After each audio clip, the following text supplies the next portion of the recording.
Okay, today is December 13th, 2014, and this is class on the Majjhima Nikāya. Okay, we'll start with paying homage to the Buddha 3 times. Namo tassa bhagavato arahato Sama Sambuddhassa. Namo tassa bhagavato arahato Sama Sambuddhassa. Namo tassa bhagavato arahato Sama Sambuddhassa.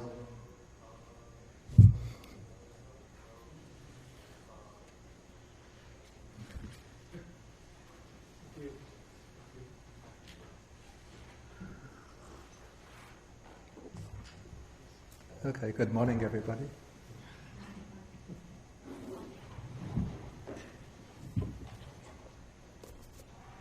Is anybody familiar with this book?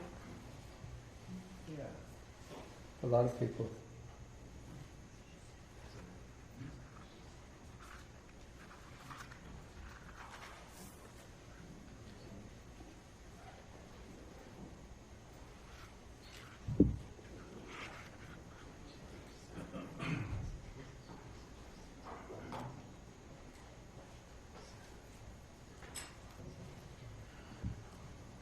I was looking at this the other day in connection with the sutta we'll be studying today. I came across the interesting passage that I think attracted many of us in the early stages to Buddhism. Among the founders of religions, the Buddha, then in brackets, if we are permitted to call him the founder of a religion, in the popular sense of the term, was the only teacher who did not claim to be other than a human being, pure and simple. Other teachers were either God or his incarnations in different forms, or inspired by him. The Buddha attributed all his realization, attainments, and achievements to human endeavor and human intelligence. He was so perfect in his humanness that he came to be regarded later almost as superhuman. And then there's another book. I don't know how many people know this book. This is by Piyadasi Thera. It's called The Buddha's Ancient Path.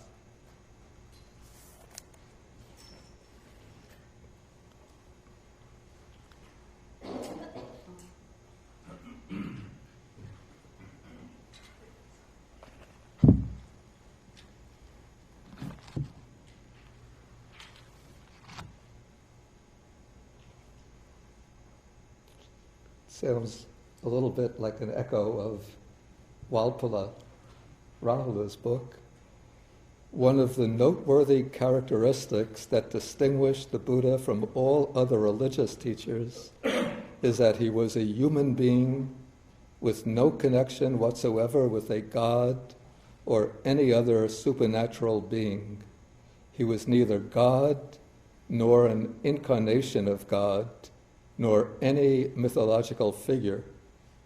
He was a man, but a superman, an extraordinary man.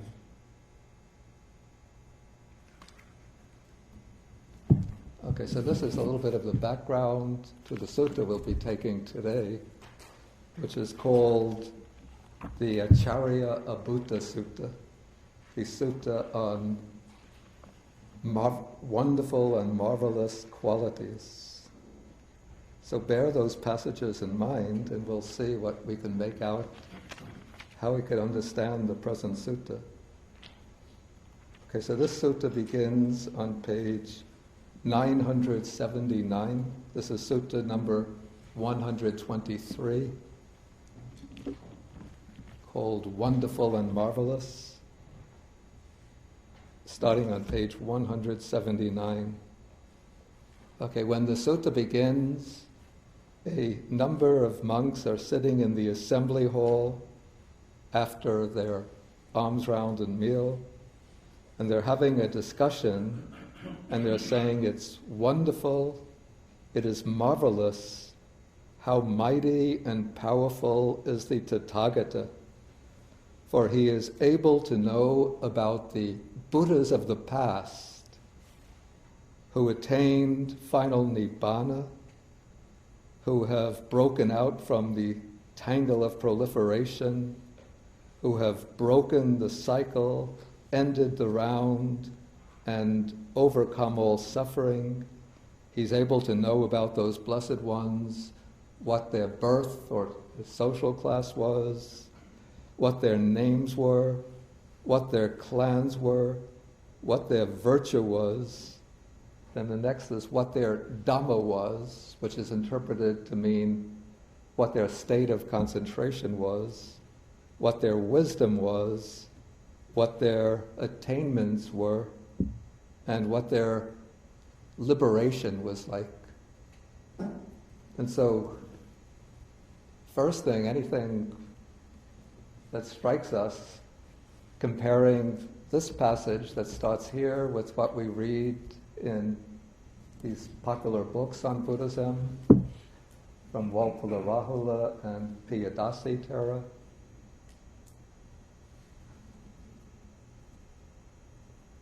Anything interesting stand out at once?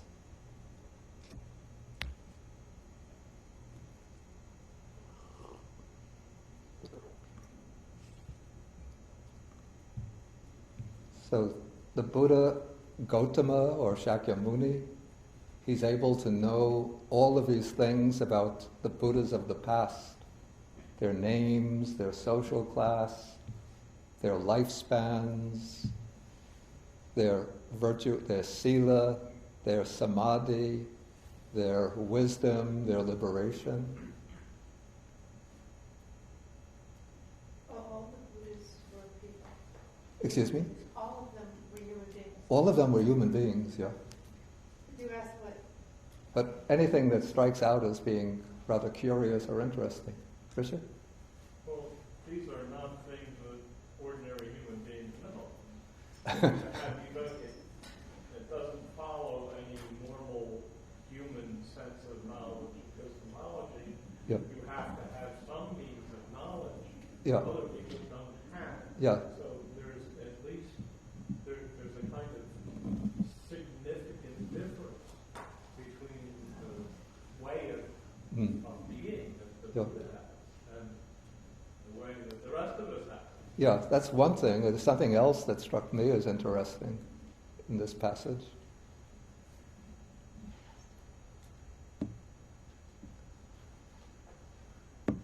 Okay, the Buddha is able to know about the Buddhas of all of these things, this information about the Buddhas of the past. But he doesn't know what they were talking about. But I mean, he asked, why did That's you an interesting point. I wasn't thinking about that. But the commentary has a way of getting around that. He doesn't know about the Buddhas of the future? Or it's not? No, I wasn't thinking of that. Okay, maybe I should say what I had in mind. The fact that there are multiple Buddhas, you know, if you hear the Buddha is a human being, one thinks he's quite a distinct and unique human being, but yet now it turns out that being a Buddha is a kind of repetitive archetype, something which is repeated over again and again over cosmic time. So that was the first thing that struck me. As to the problem Dina mentioned, how come the Buddha has to ask what the monks were talking about? What the commentary says, I think it's fairly believable about this, on this point, that the Buddha actually does know what they're talking about, but in order to open the conversation, he has to ask what they're talking about.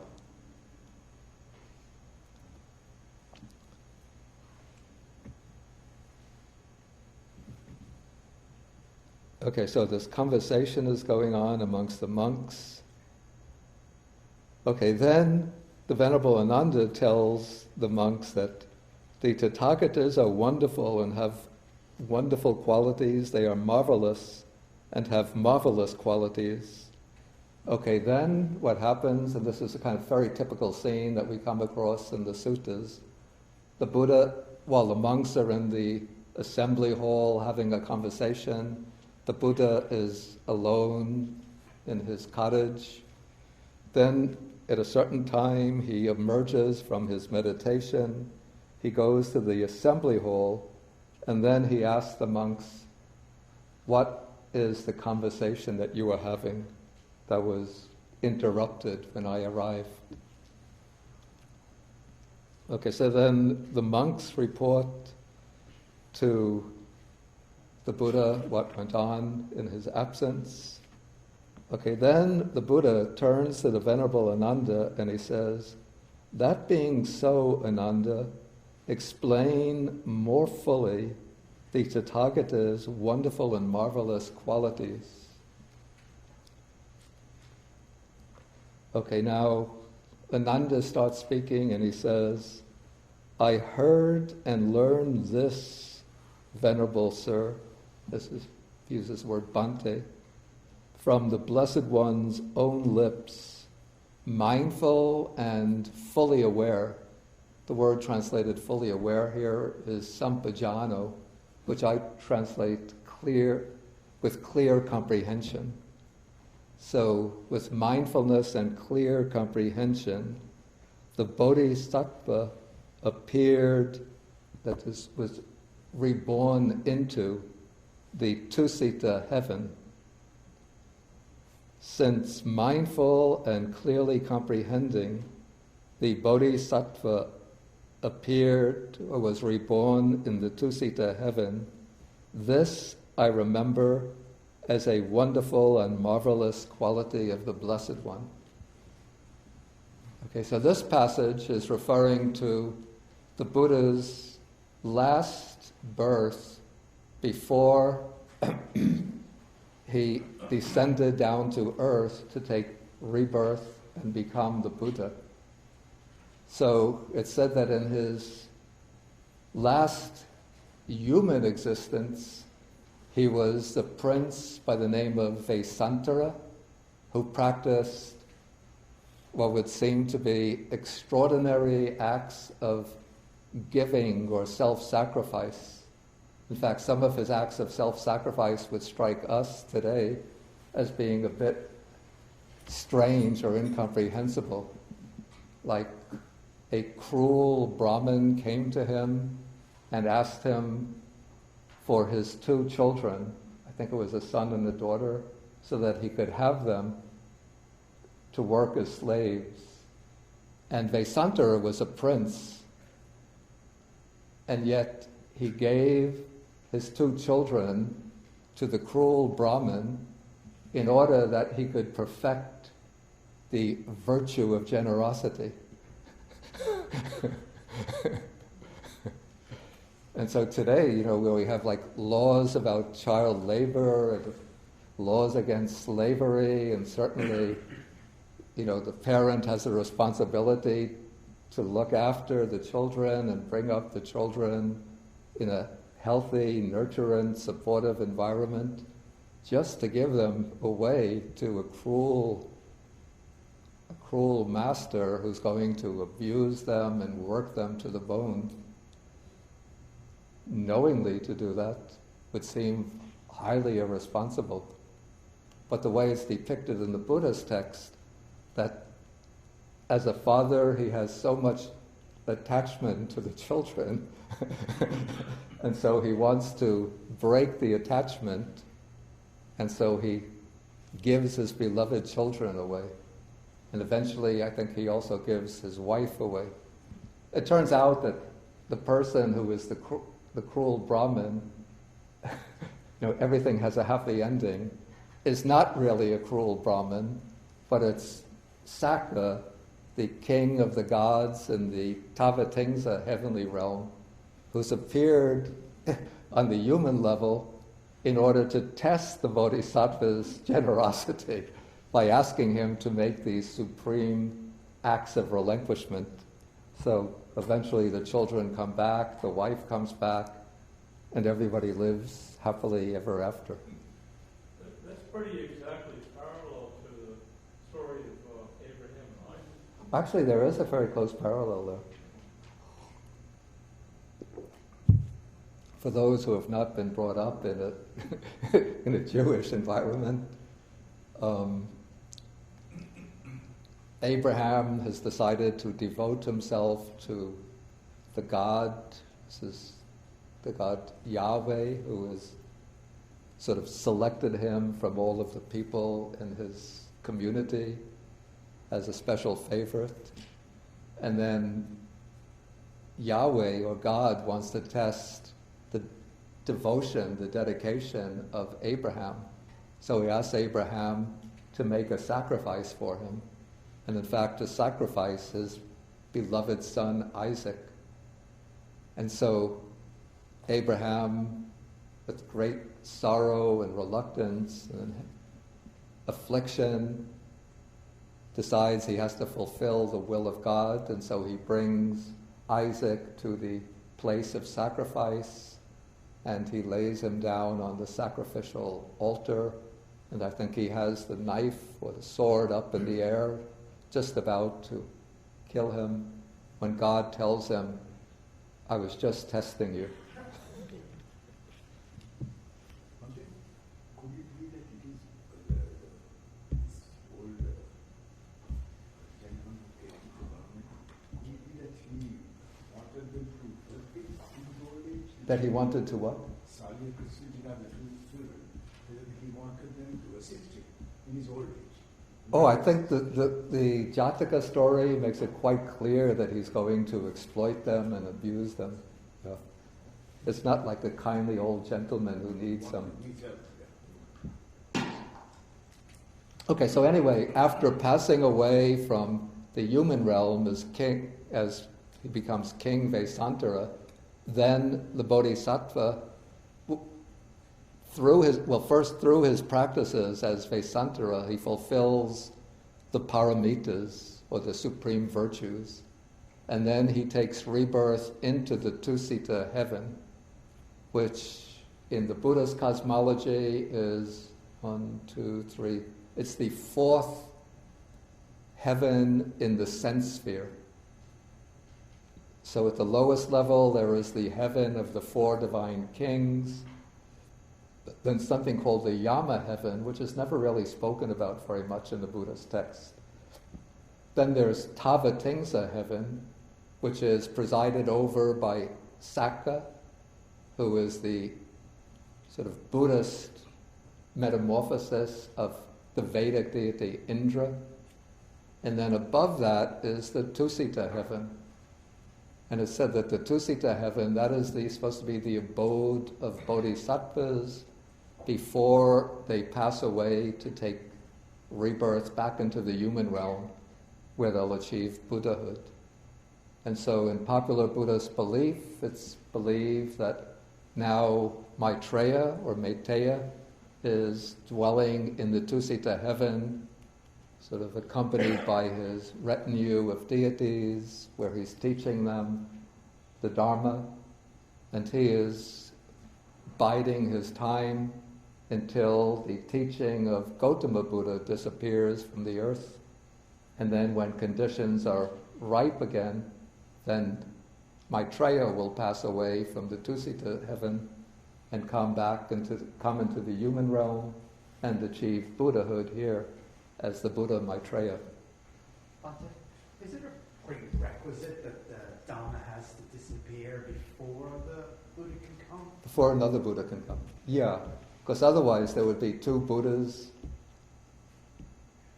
Well, there won't be two Buddhas living at the same time, but there'll be one Buddha teaching while the teaching of another Buddha is in existence. No. Even after the Buddha passed away, and does the Dhamma itself have to disappear, or it has to? Yeah, it has to, because the function of a Buddha is to rediscover the Dhamma at a period, during a period when it's not known in the world.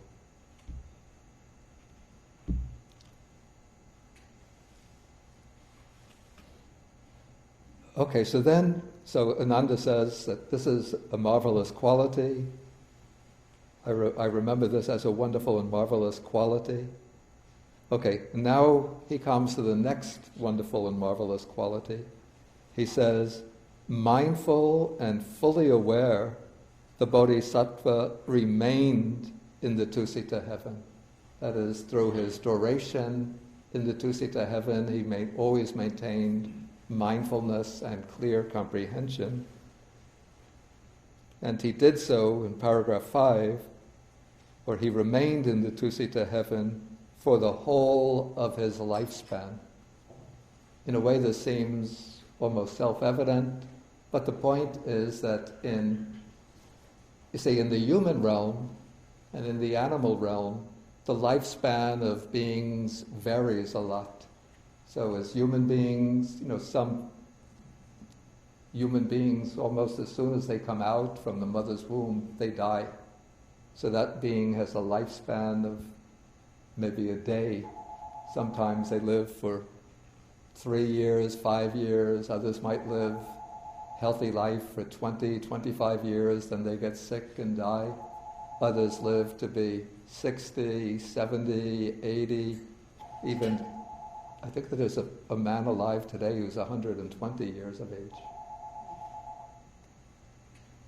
But in the Deva worlds, the lifespan is fixed for each Deva world.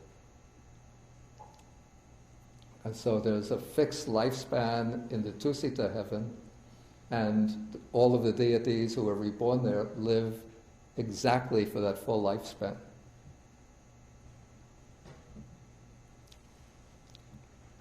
Okay, then paragraph 6, I heard and learned this from the Blessed One's own lips, mindful and fully aware, the Bodhisattva passed away from the Tusita heaven and descended into his mother's womb. Okay, now remember, I hope I'm not being too ironic. The Buddha was the only teacher who did not claim to be other than a human being, pure and simple. Other teachers were either a god or his incarnation in different forms. But here is the Buddha's text saying that the Buddha had been a god who passed away from the Deva world, passed away as a god, as in fact probably the chief god in the Tusita Deva world, and comes into the human realm.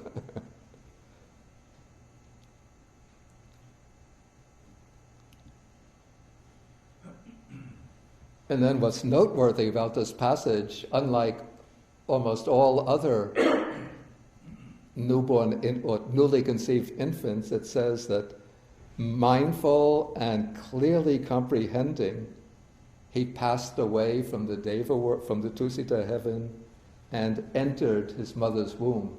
In other words, his mindfulness and his clear comprehension had been so fully developed that when he takes conception in the womb, he still has mindfulness and clear comprehension.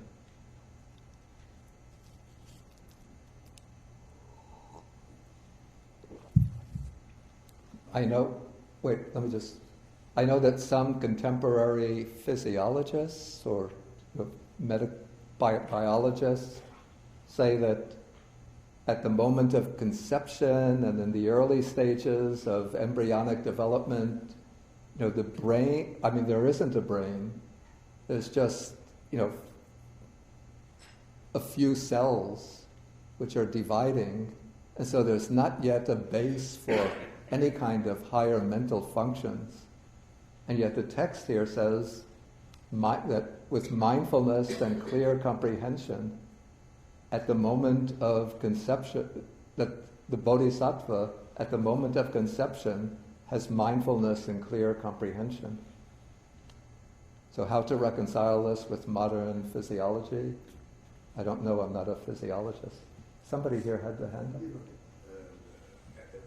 Regarding the concept of God, Yeah. most religions are mainly talking in terms of the creator God. I think it's better if you use that, because I can't. They talk in terms of the creator God. Yeah. In Buddhism, he's not a creator. Yeah, that is true. It's not a creator God.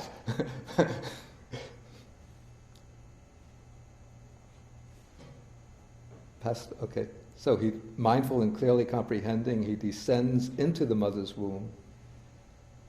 Okay, then when the bodhisattva passed away and descended into his mother's womb, then a great, immeasurable light appeared in the world, surpassing the splendor of the gods.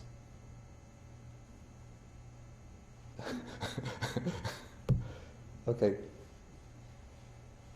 When other human beings take rebirth, that doesn't occur.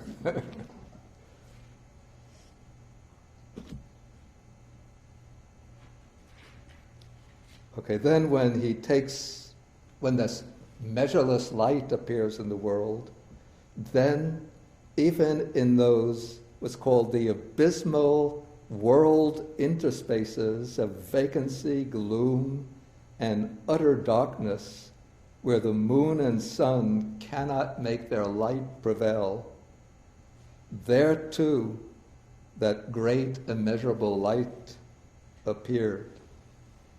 Okay, what is being referred to here? Now, according to the early Buddhist cosmology, there are, in fact, it's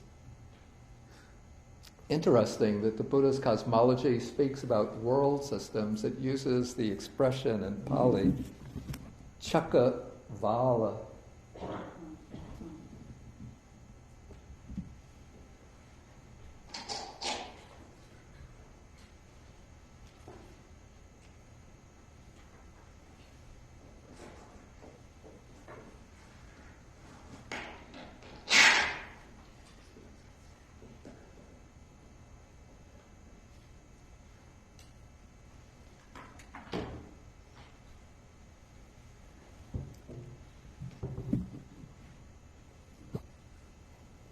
Which is usually rendered as,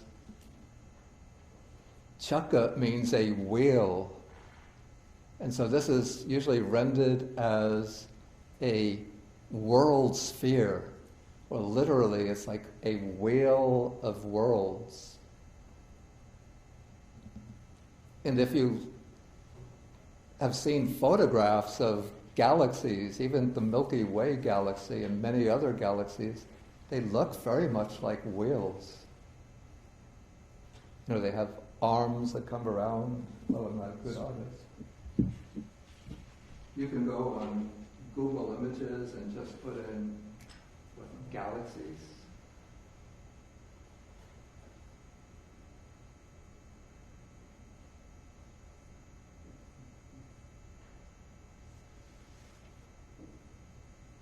They love something like that. And each one of these lines is actually, this is just, you know, it's not really a continuous line, but it's actually made up of billions of stars, which are suns.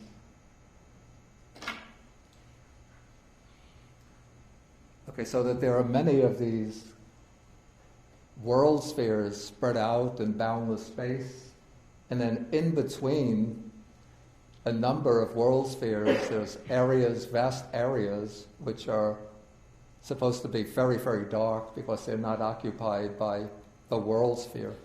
And so it's said to be like a place where three wheels meet. If you can imagine three wheels sort of lined up, then there'll be space between them. And that is called these dark, abysmal, what is the expression used here? Interspaces. And it's said that these are occupied by beings. It's a sort of unfortunate realm of rebirth. maybe they're a kind of preta. And they think that they're living all alone there. So each one feels pretty much like isolated within his own little cell or solitary confinement. But when that splendor arrives there, then it says that the beings there perceive each other by that light, and they think, so indeed there are other beings reborn here. And then the 10,000-fold world system shakes and quakes and trembles, and there too a great immeasurable light surpassing the splendor of the gods appears. Just recently I read something about purgatory in Buddhism. Yeah. So are these interspaces purgatory? Or what's called the hell realms? I don't think that's I think when they use the word purgatory, they're referring to what elsewhere we call, because all the hells in Buddhism are in a sense purgatories. Of course, there's no everlasting hell, but one gets reborn in the hell realm, undergoes a certain amount of affliction, and then one passes out when one exhausts that karma and takes rebirth elsewhere. I think that they might be regarded as a kind of hell realm, but I'm not sure. I'd have to do some to look into that. These wouldn't be considered black holes in what we view them, that void that he's talking about? I don't think so. I think these are more like in modern cosmology, the dark spaces between galaxies. Because the black hole is supposed to be formed when a star explodes, that it sort of expands outward, but then the gravitational force, it starts to contract, and then the gravitational force builds up so much power that it sucks in everything, including light itself. So even light can't escape from the black hole, and so it registers as a completely black area. Because it sounds like when it says, where the sun and moon, mighty and powerful as they are, cannot make their light prevail. This is still using like an ancient Indian cosmology rather than a modern cosmology, because now we know that what's called the sun and moon is just the center of this one little solar system, and the moon is just a satellite that's turning around our planet Earth. This translation sounds like something out of the 60s, flower power, the abysmal world into space.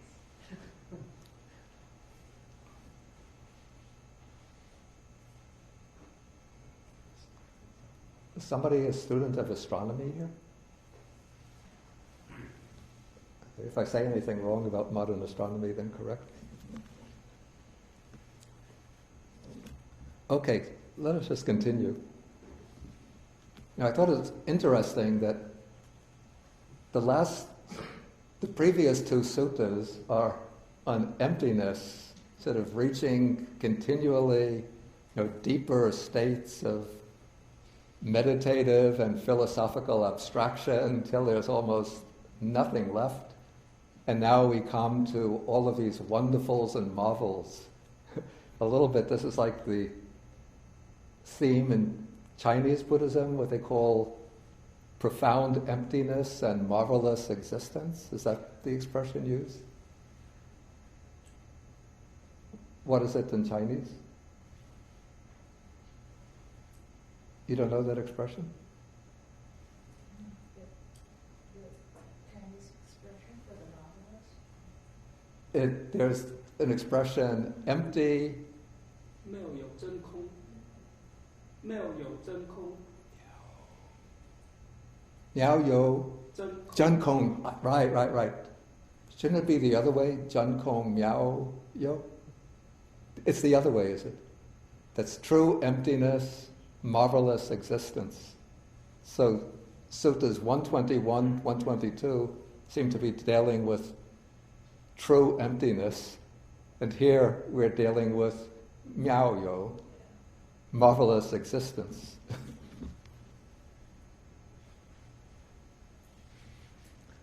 Okay, we continue. And notice here, this is also interesting in the sutta. And in fact, it suggests that the sutta is of later origin, and yet there's something that we come to at the very end which negates that thesis that it's of later origin.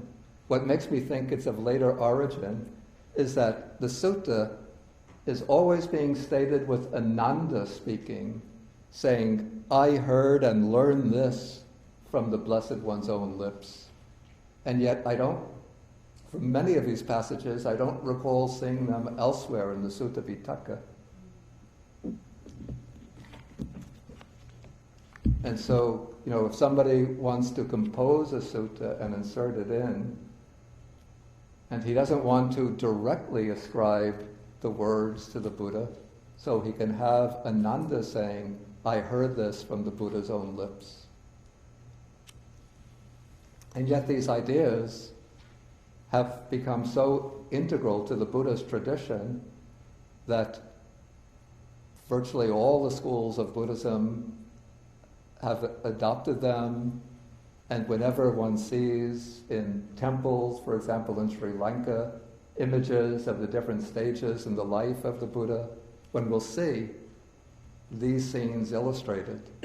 Like many of the temples will have the picture of the Buddha, as the Bodhisattva in the Tusita heaven, sort of sitting, they're all sitting on clouds with the blue sky in the background, and the Bodhisattva is like the head or at the center of the assembly, and all of the other devas are sitting around the Bodhisattva with their hands in Anjali like this.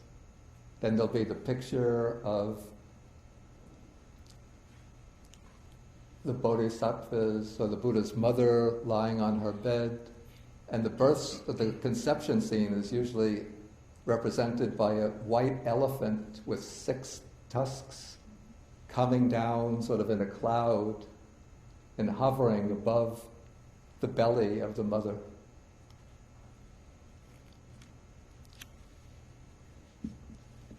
And each of the other key events that's being described here will have its own picture to illustrate it. Okay, it continues, when the Bodhisattva had entered into his mother's womb, then 4 young deities came to guard him at the 4 quarters, that's the 4 main directions, so that no humans or non-humans or anyone at all could harm the Bodhisattva or his mother. So these 4, according to the commentary, these 4 young deities are the 4 chief devas of the heaven of the 4 great kings. So the heaven of the 4 great kings is presided over by 4 deities. Each one is in charge of a particular one of the 4 directions, north, east, south, west. And each one is the chief of a particular class of beings. One of them is the chief of the Nagas, those are the dragon spirits. Another is the chief of the Yakshas, who are fierce demonic spirits. Another is the chief of the Gandharvas, who are depicted as celestial musicians. And the 4th is depicted as the chief of the Kumbhandas, who are kind of gnome-like being that's supposed to be guardians of hidden treasures.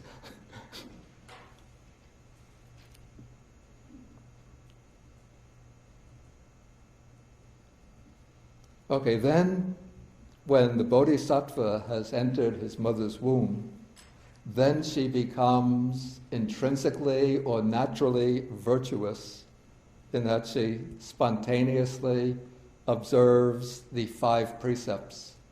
She doesn't kill living beings, doesn't steal, doesn't commit sexual misconduct, doesn't utter any false speech, and doesn't use intoxicants.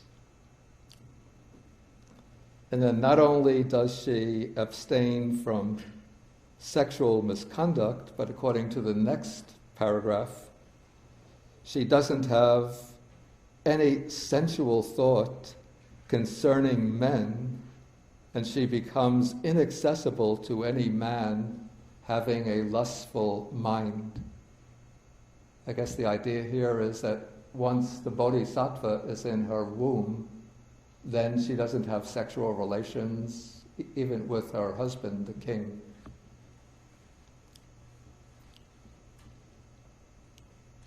But, according to the next paragraph, when the bodhisattva has descended into her womb, then she easily obtains the 5 objects of sensual pleasure and enjoys herself with them.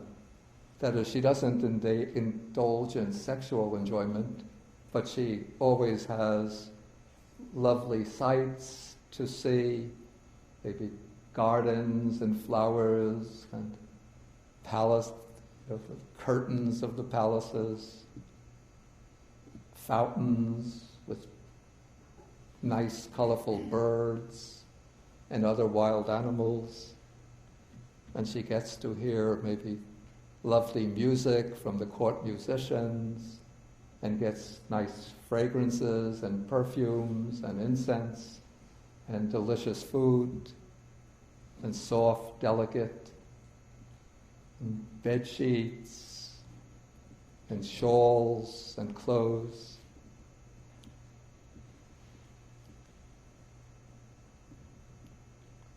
Then in paragraph 12, because she never gets sick when the bodhisattva is in her womb, and she always feels happy and joyful. But even more, she sees the bodhisattva inside her womb with all his limbs, lacking no faculty. And this is just like seeing a man with good eyesight takes a gem in his hand and can look at it and distinguish the different features of that gem.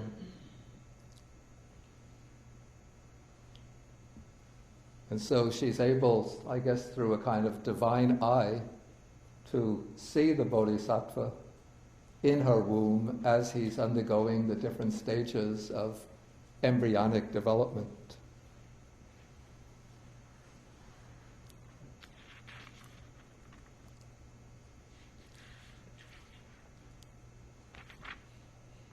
Okay, then the next paragraph here seems a little bit out of place, almost as though it got wrongly positioned here, and it seems to belong properly sometime later in the sutta. Because so far we haven't come to the birth of the bodhisattva, and yet it says, 7 days after the birth of the bodhisattva, his mother died and was reborn in the Tusita heaven.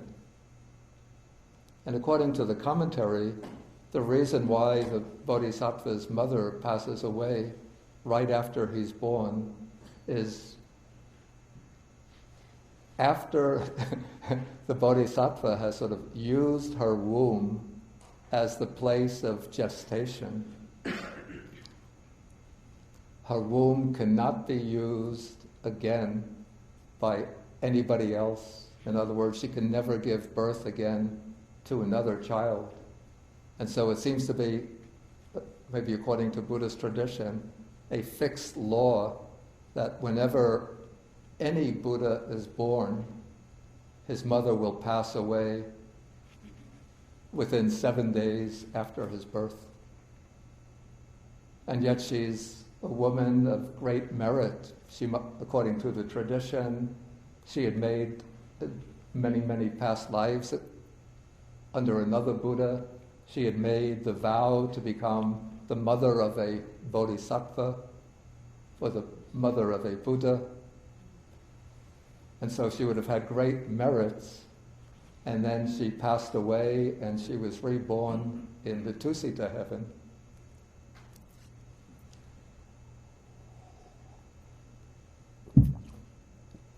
And then there's a fixed tradition within the Pali commentaries.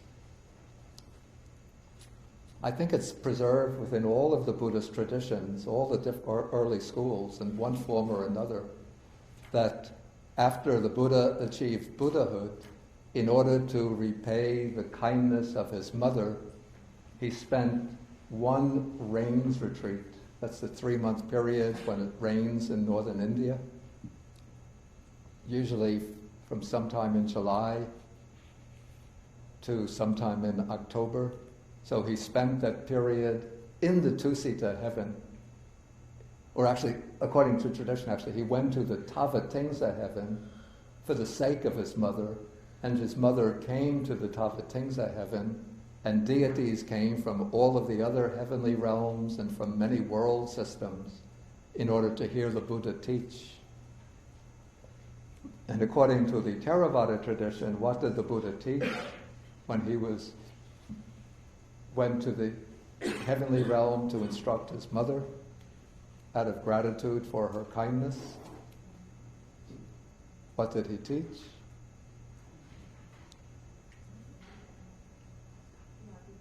Right, the Abhidhamma. Because it said that the Buddha has to teach the Abhidhamma in 3 months, in one sitting. Everybody sitting continuously for 3 months. And in the human realm, it can't be done. It takes much longer to explain the Abhidhamma, even though I'm almost doing it. And 2 years ago, I did it in 3 days, covered 2 chapters. This past year, 5 days, covered 4 chapters. But to explain the whole Abhidhamma system with all its complexities and elaborations, it said we have to teach continuously for 3 months. Use the microphone. Regarding the death of the mother, after 1 week after Buddha's birth, that used to trouble me to some extent. Yeah. Then I saw somewhere that actually the confinement, the birth of the Buddha happened 10 months before she was destined to die. In other words, her karmic energy was exhausted. Yeah. And it is only at that time. So it's not that her birth, the birth of the Buddha killed the mother. No, that's not said to be the case. I used to feel, how can such a noble person be born and the mother dies? No. It's said to be like a fixed principle that after a bodhisattva is born in his last existence, then the mother passes away.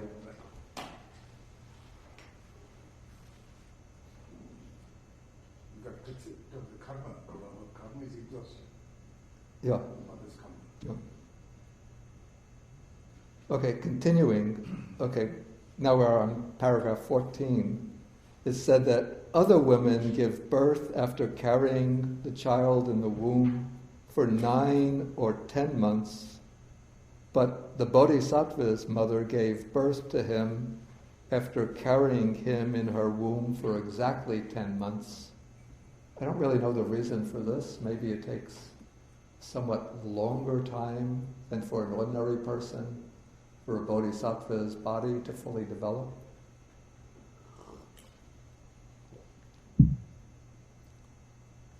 Okay, then continuing, it said that other women usually give birth seated or lying down, probably in most cases lying down. Not so the bodhisattva's mother. She gave birth to him standing up. And does anybody know where she gave birth to him? What is the name of the garden? Oh, you have to know that. Very famous. Still exists today.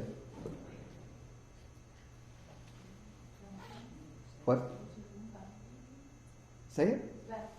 Right, Lumbini. It's now over the border, the Indian border in Nepal. just a short way over the border. But in those days, it used to be a real pain in the neck to get a visa to cross the border. Maybe they've eased it up. And there's a pillar there, which was set up by the King Ashoka, the Indian King Ashoka, who was a devoted Buddhist, and he traveled to most of the sacred places of Buddhism, and he erected a pillar which still has engraved in stone, I guess in Brahmi letters, the inscription, "Here the sage here Sakya Muni, the sage of the Sakyans, was born." And if you go to Lumbini, you could see that pillar. Mate, being that she was reborn into seek to heaven, does that mean she was a bodhisattva also, or? No, you see, in the Tusita heaven is not occupied exclusively by bodhisattvas.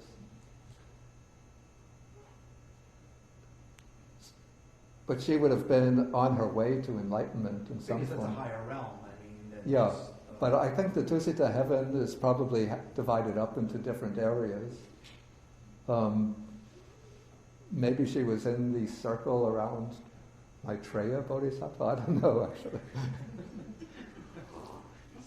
It would seem a little bit weird that if she gives birth to Gautama Buddha, that she would leave the human realm and then connect herself to Maitreya. Why choose somebody who's, a few steps behind her own son? Somebody else was going to say something? Okay, let us continue then. Oh yeah, so she gives birth standing up in the Lumbini garden, and according to other texts, when she gives birth, how she could do it standing up, because it must be very stressful on the body of a woman. She holds on to the branch of a tree, and then the branch of the tree supports her, and then the infant comes out from her womb. Okay, then continuing, it said, when the Bodhisattva came forth from his mother's womb, first devas received him, then human beings. So I guess because when the Bodhisattva comes out, he's so, pure and radiant, and the deities are going to pay homage to him and reverence to him first. And so the deities receive him. And in this standard picture that one sees in Buddhist temples, the mother is holding on. This is Mahamaya. She is holding on to the branch of a tree. The infant has already come out, and the deities are holding him up. Andre, it doesn't say anything about, was she immaculate conception also? There's nothing about an immaculate conception here. Because it just says he comes down from to seek to heaven into the womb. Yeah, but it's never said that this is a case of immaculate conception. And, well,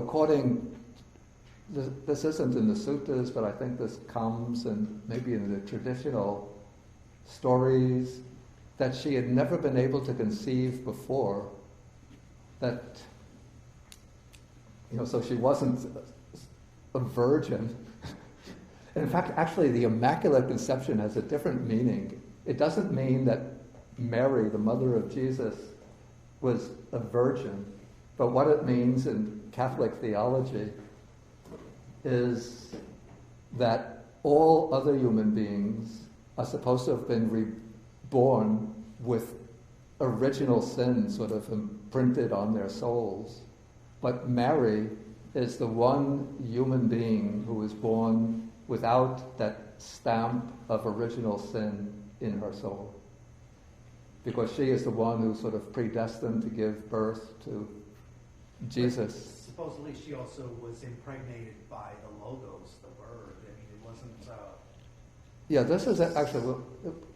an interesting point in that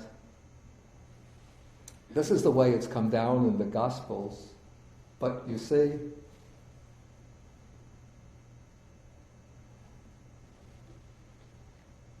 at the time the Gospels were composed, the Jewish sources, the Old Testament, had been studied and preserved, and studied not in the Hebrew, the original Hebrew, but in the Greek translation of the Old Testament, or the scriptures of Judaism.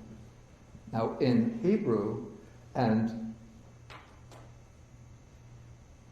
in the section of the Old Testament on the prophet Isaiah, it said the prophecy is that the Messiah or the Savior will come forth from a young girl. The young girl will give birth.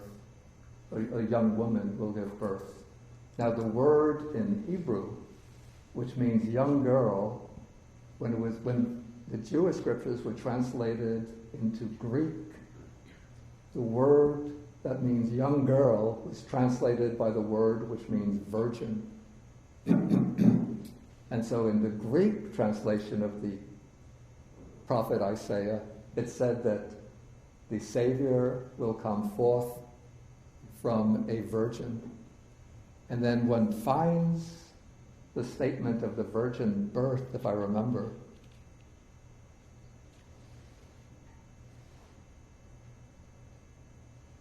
I'm not sure if it's in Matthew. It's not in Mark. I don't think it's in John. Oh, you No, I'm familiar but with it's in Luke, certainly in Luke. Richard, do you? Oh, well, I can't answer that, but I do know this. Well, take the microphone. The doctrine of the virgin birth and of the Immaculate Conception are doctrines. Oh yeah. Right. And the doctrines of the miracles and so on become more and more pronounced as you go, as the dating gets later. That's the Gospels are written in sequence. Yeah. The later ones are the ones with the more miraculous conceptions. And I think that I'm not so sure about because this isn't the class in the New Testament, but of the four Gospels, the one that's generally regarded as the oldest is Mark. No. In the arrangement that comes in the New Testament, Matthew comes first because it seems to have been the most popular. But according to biblical scholars, Mark is regarded as the oldest. Well, yeah. The thing that I wanted to say is that I think the significant issue is that they're dealing with the same theological problem. That is, it's not that there are identical doctrines. It's that there are the same pressures on the formulation of theology after the fact. So that the doctrine of the Immaculate Conception is dealing with, is the Christian way of coping with the same problem that's here. Because they're saying, what is it, it's then in paragraph 9, the Bodhisattva descended into his mother's womb. She became intrinsically virtuous, refraining from killing, etc.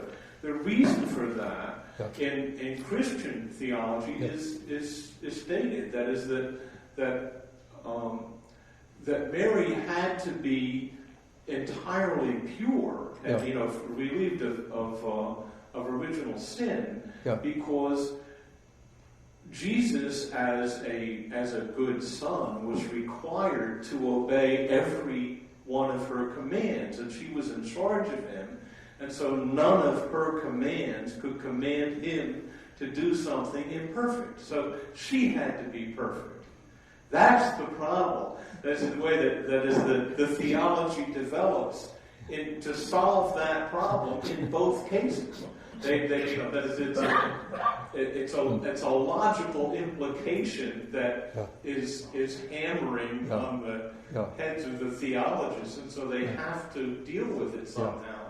And that's also it's one of the things that indicates that this is a later text, because it's finding a way to cope with that problem, which presumably had been the subject of a lot of questions from monks and probably also people outside. Well, how could an imperfect mother, have a perfect son? That I've never heard before. I don't want to. Anyway, that's the Catholic doctrine. I'm saying it's obviously the same issue. The Immaculate Conception is the Catholic doctrine, but is it part of Catholic doctrine that the reason for the Immaculate Conception is because she has to be a perfect mother in order to give perfect... That's what I've been told by ministers and priests, Okay. I don't know Catholic doctrine, so I... Well, there's a... I have enough dealing with Buddhist doctrine. Right! There's a related question. What puzzles me is what is the relationship between a Buddha being a bodhisattva being born into the reincarnation of which will become a Buddha, and a non-returner being born into the incarnation in which you'll be an Arahant.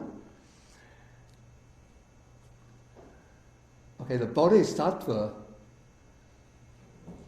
to become a Buddha, has to be born into the human world, and he has to be born of a mother, through a regular human birth. Yeah. Whereas a human being becomes an anagami, so they're not going to come back into the human world. They're going to have to be reborn usually into the form realm, particularly into the heavens, which are called the pure abodes.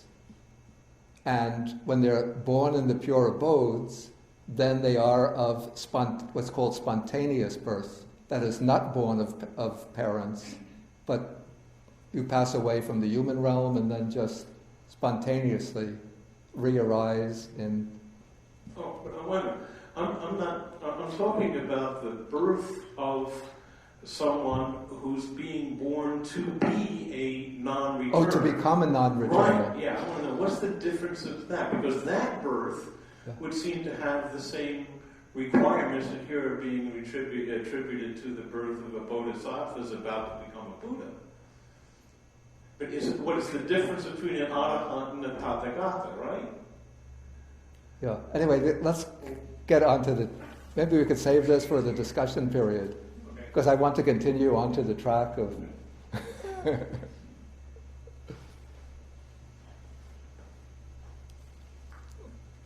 The one thing that struck me during the discussion,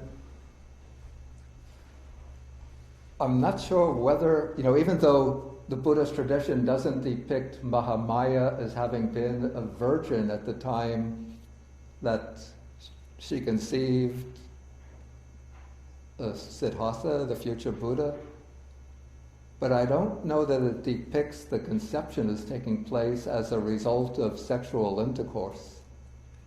It seems from the way it's depicted, it's just as if when the time is ripe,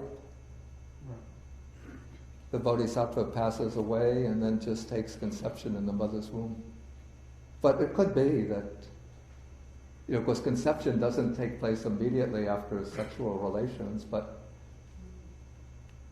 the egg is fertilized and then there's some time before it becomes viable. So it might be that the bodhisattva descends and enters the mother's womb only when the egg becomes viable. Somebody can correct me if my physiology is incorrect. But let us continue so that we can finish the sutta. Because we're coming to the really interesting passage. Okay, the gods receive him. When the bodhisattva comes forth from the mother's womb, He did not touch the earth, not immediately, but the 4 young gods received him. Presumably those are the chief deities of the heaven of the 4 great kings. And then they set him before his mother, saying, "Rejoice, O queen, a son of great power has been born to you."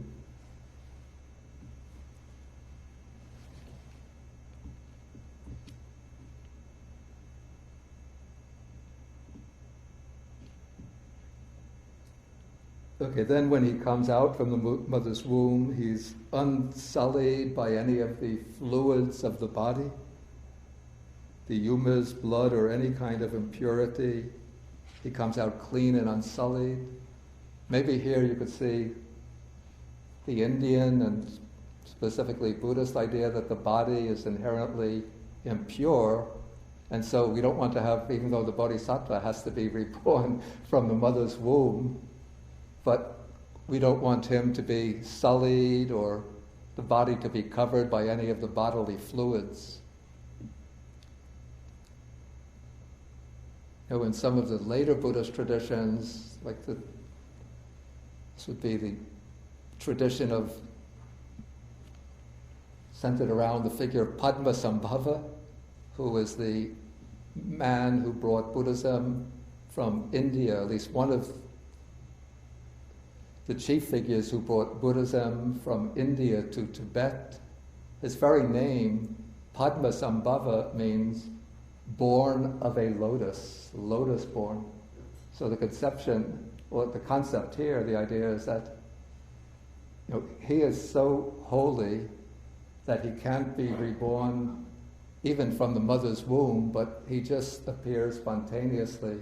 There's supposed to be a lake someplace up in Odhyana, which is in the north, far in the northwest. Now I think it's in Pakistan, that region. And a lotus appears there, and then at a certain point the lotus opens up, and lo and behold, there's a little child sitting there, cross-legged in the meditation posture, and that grows up to become Padmasambhava.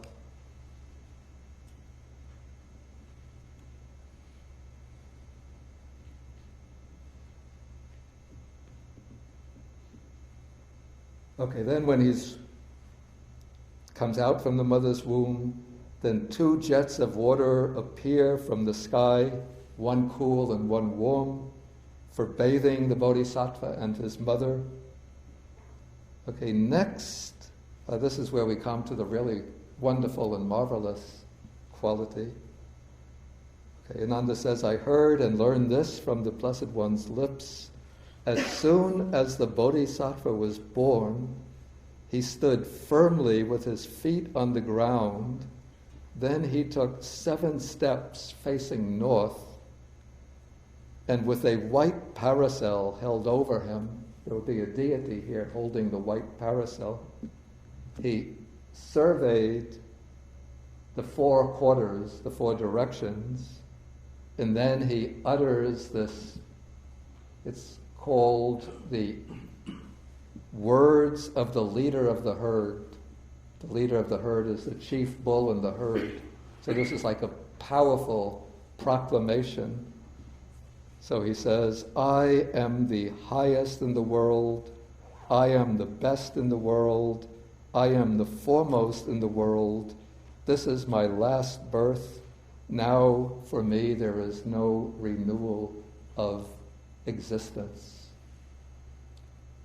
So we see pictures of this quite common in the Buddhist temples. And even here on the Buddha's birthday, we have the image is depicted in the fountain. Each fountain has a little Buddha image. With the Buddha looks like a baby wrapped in a baby's, what do you call it? Swaddling cloth, but still with features that are recognizable as those of a Buddha. And one hand is pointing up, the other hand is pointing down. Because I think the way the text comes down in the Chinese tradition is in the heavens above and in the earth below. I alone am the exalted one or the foremost one. And to us, maybe it sounds somewhat boastful to be saying, I am the foremost in the world, I am the best in the world. But I think we could see that this is like the Buddha, the way the Buddhist tradition conceives the Buddha. And so they would be ascribing these words to him. Or maybe the Buddha himself can utter them because from his perspective it's an objective truth. It's not, the proclamation is not made out of pride, conceit, or arrogance.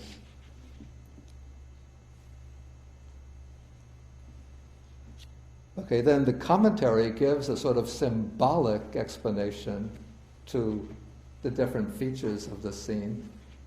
We could look at the note here.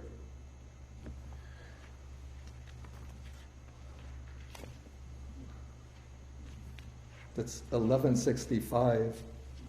I'm not sure that the commentary doesn't take this scene to be literal, but it also sees symbolic meanings in each aspect. So it said, this is on page 1337, that when he stands with his feet firmly on the ground, this is a foretoken of his attaining the four bases of spiritual power. This is because the word feet in Pali is pada, and the term for the bases of spiritual power is iddhipada, which is literally the feet of psychic power.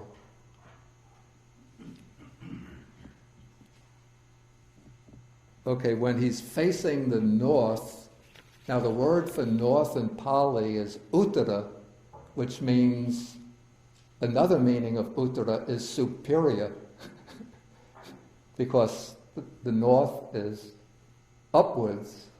So uttara can be either north or superior. So the symbolic significance of this is that he has gone above and beyond the multitude of ordinary people. Okay, when he takes 7 steps, that represents his acquiring the 7 factors of enlightenment. The white parasol, and white is sort of the color of purity, signifies his acquiring the parasol of liberation. Then surveying the 4 quarters, 4 directions, you're looking everywhere. So that is supposed to signify his acquiring what's called the unobstructed knowledge of omniscience. And then when he utters that proclamation, that is a foretoken of his setting in motion the wheel of Dharma after he achieves enlightenment. And then when he says, this is my last birth, that is a foretoken of his passing away into final nirvana.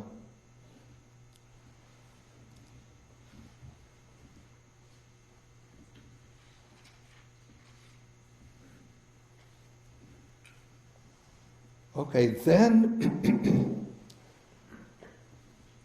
we come to the last of the marvelous qualities mentioned by Ānanda, that when the Bodhisattva came forth from his mother's womb, again a great immeasurable light, surpassing the splendor of the gods, appeared in the world. And again, the beings in the dark abysmal spaces between the galaxies are able to see each other and to recognize other beings are here. And again, the world system shakes, quakes, and trembles. Okay, so when we look at all of this, all of these wonderful and marvelous qualities, this is where I say there's a certain problem with the sutta. All of this seems to be like so, if we ended there, we could say, okay, this must be a later text that sort of represents the Buddhist community can't accept the fact that the Buddha was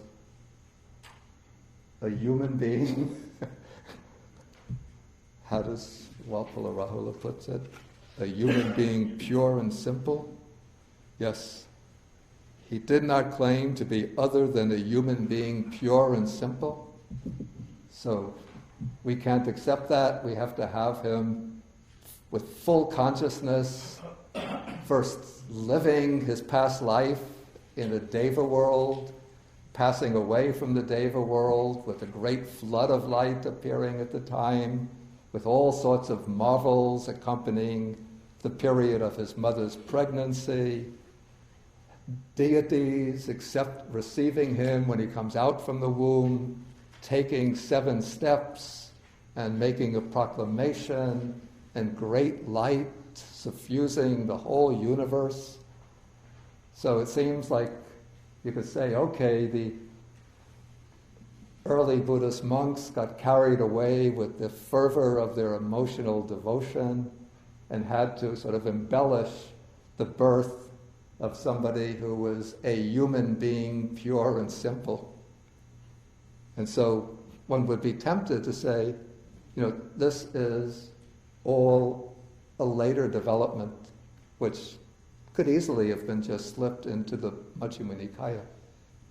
But then we come to this paragraph here, number 22, which seems to be like the Buddha almost issuing a rejoinder, a response to this fervent devotion, which is sort of focused upon miraculous and wondrous events. So the Buddha says, "That being so, Ānanda, remember this too as a wonderful and marvelous quality of the Tathagata. That is, for the Tathagata, feelings are known as they arise, as they remain present, as they pass away. Perceptions are known as they arise, as they remain present, as they pass away, and thoughts are known as they arise, as they are present, as they pass away." And then to put extra emphasis on this, the Buddha repeats his instruction to Ānanda, and he says, "Remember this too as a wonderful and marvelous quality of the Tathagata." And then Ānanda repeats it. And so it seems here that the Buddha is almost sort of sweeping away all of these miraculous, or at least diminishing the importance of all of these wonderful and miraculous events surrounding his conception and birth, and saying that the true wonder and marvel is that through developing my mind, I'm able to be aware of feelings, perceptions, and thoughts as they arise, as they are present, and as they pass away. And this is not said to be a special, unique quality only of the Buddha, but it's also said to be a quality of somebody who is in training, of the monks in training. For example, let's say Sutta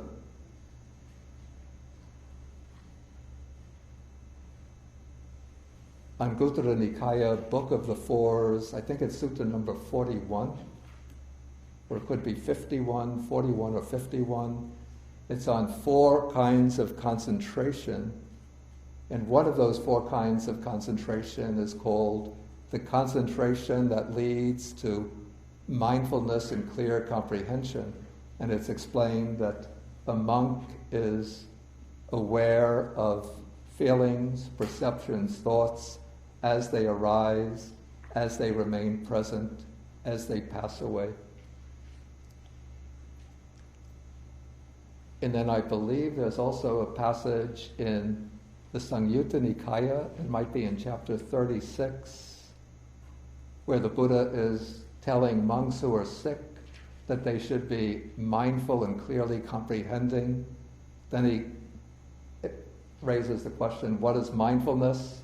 And he explains it by way of the standard formula for the 4 foundations of mindfulness. Then he says, what is sampajanya, clear comprehension? Or how does a monk have clear comprehension? He is fully aware of feelings, perceptions, thoughts as they arise, as they remain present, as they pass away.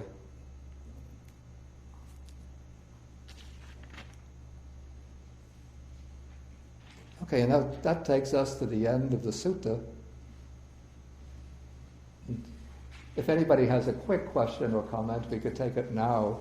Otherwise, we could come back for the discussion at 12:30.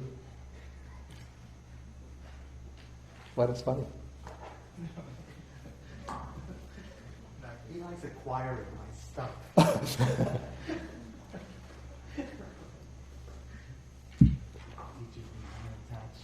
Yeah. It's interesting that the Buddha concludes with the general characteristics of impermanence, but not of suffering and non-suffering. Just an observation.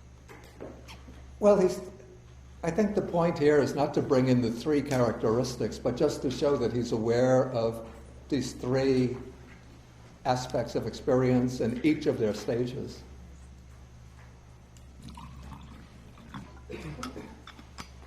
Oh, yes, please. Please take, there's another microphone here.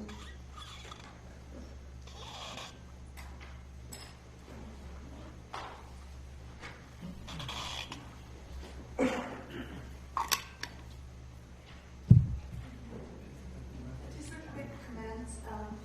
I was reading, there's a phrase in I Ching. It's also a very ancient Chinese. Yeah. So it mentioned about for a human to be formed.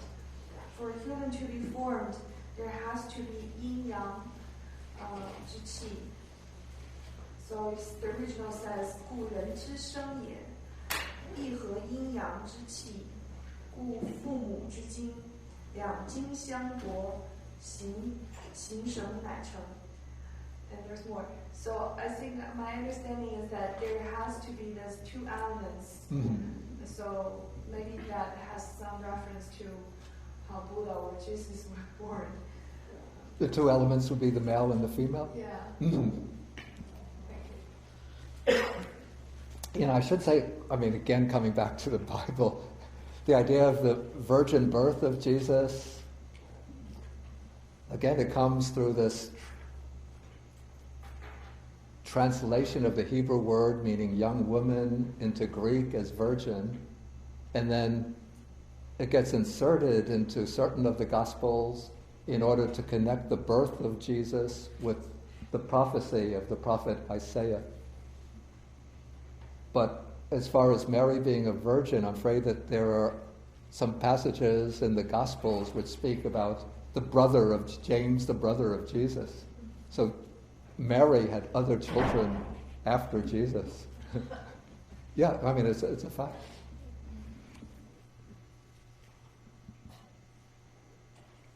Okay, so let us end now with the sharing of the merits. Then we can come back, we'll say 12:30 for some discussion. And then next week, the class next week, even though I didn't put it on the original list, but I think it would be interesting to look at Sutta number 124, which focuses upon a monk, one of the disciples of the Buddha. His name is Bhakkula. And if you want to know who Bhakkula is, when you're going up, you know what is called the Bodhi path? That is the path going up to the big hall, the main hall. There are stone images of 18 arahants along the way. If you're facing the big hall going up, then on the left you'll see one statue of a monk with a little beard, and next to him is an animal that looks something like a leopard, fierce-looking animal like a leopard. So that is Bhakkula.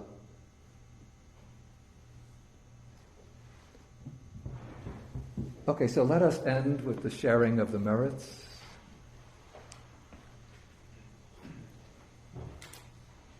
So we share the merits with the devas, including those in the Tusita Deva world, the nagas or dragon spirits, the bhutas or the fair spirits, and with all beings. Akasata chabhumata deva naga mahitika punyantang anumoditva chirang rakantu sasanam. Akasata chabhumata deva naga mahitika punyantang anumoditva chirang rakantu desanam. Akasata chabhumata deva naga mahitika punyantang anumoditva chirang rakantu mang param. Etavatacham hehi sampadang punya sampadang sabbe devanumodantu sabba sampati siddhya.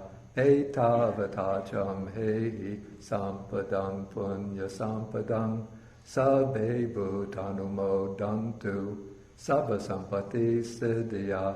Etavatacham hehi sampadang punya sampadang sabbe satanumodantu sabba sampati siddhya.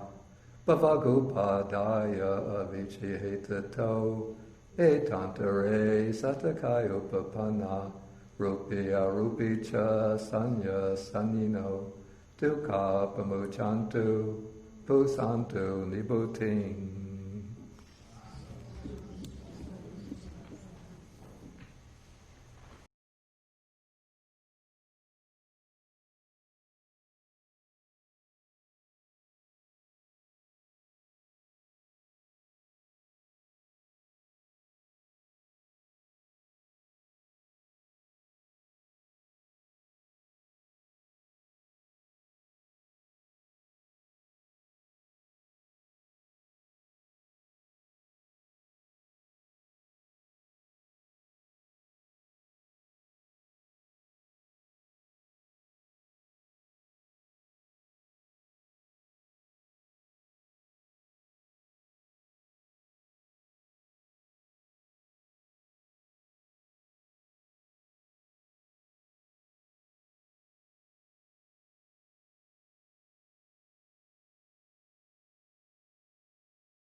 Yeah, you should take the other microphone. I have two questions, Bhante, if it's okay. Just this one is not related so much. Is there an equivalent, or the Diamond Sutra? Where does that?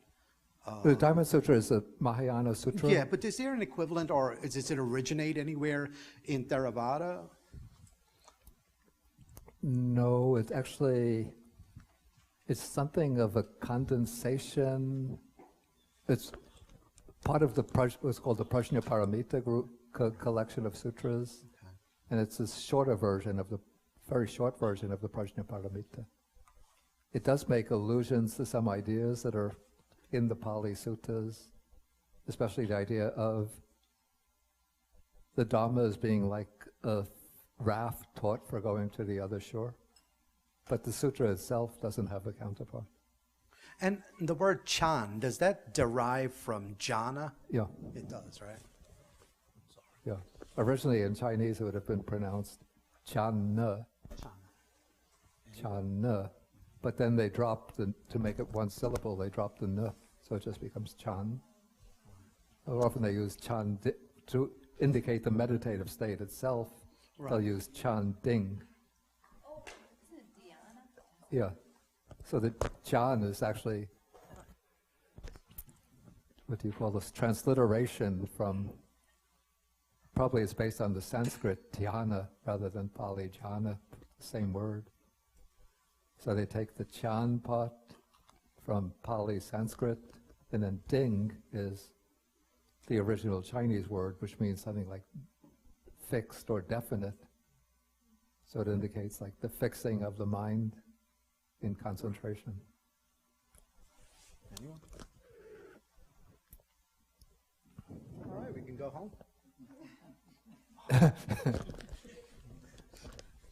Bhante, this sutta says the Buddha is from the mother's womb, but I remember is that the popular belief that the Buddha came out of the armpit? I think that there are some traditions, some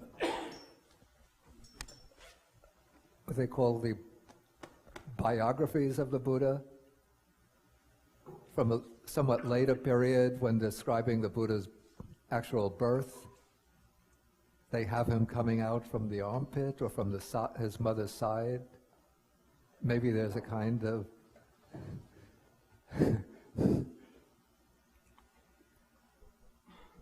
among some of the puritanical monks,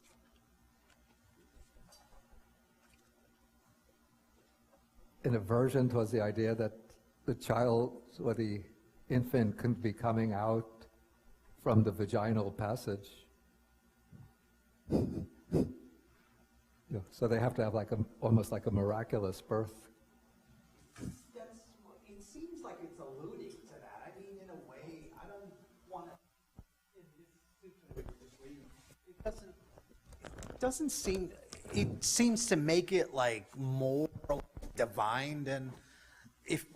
I mean, that's why I say that a lot of, up till the last paragraph of the sutta, it seems that the text here is indicative of a period which is moving towards the glorification of the Buddha. Some will say deification, though he doesn't actually become a god.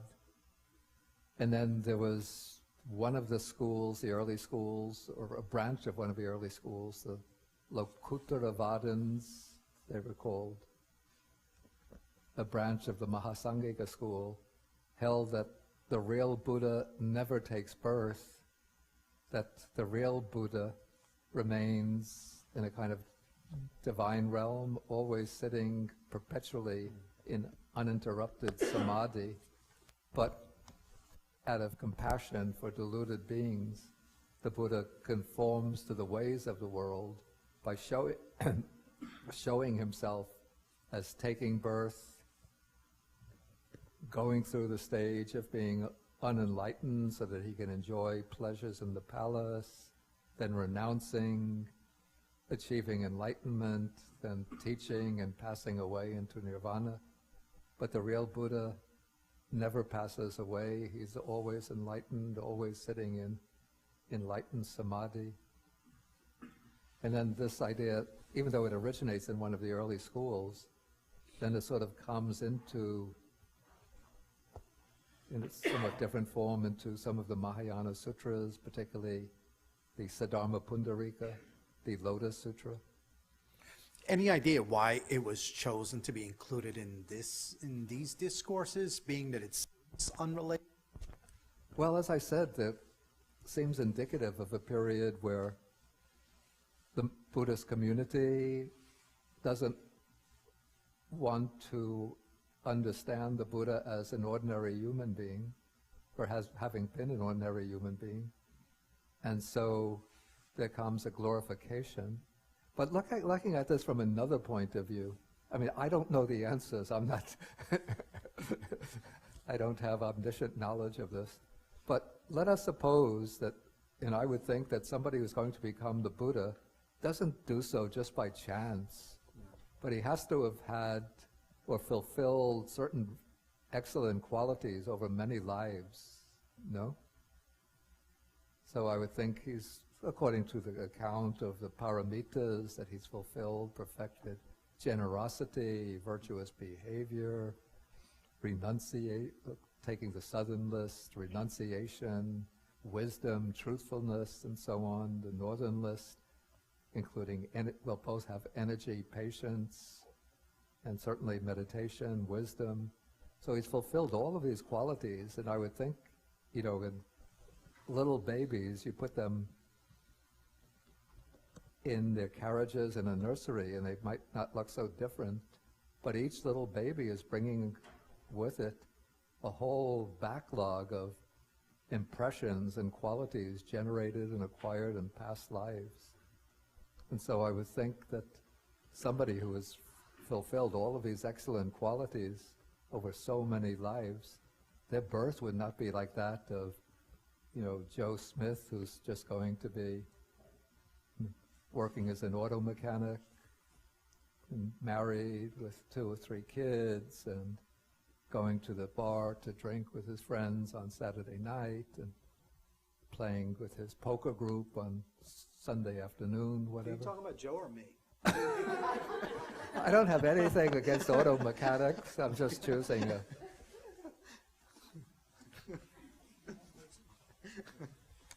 Anybody?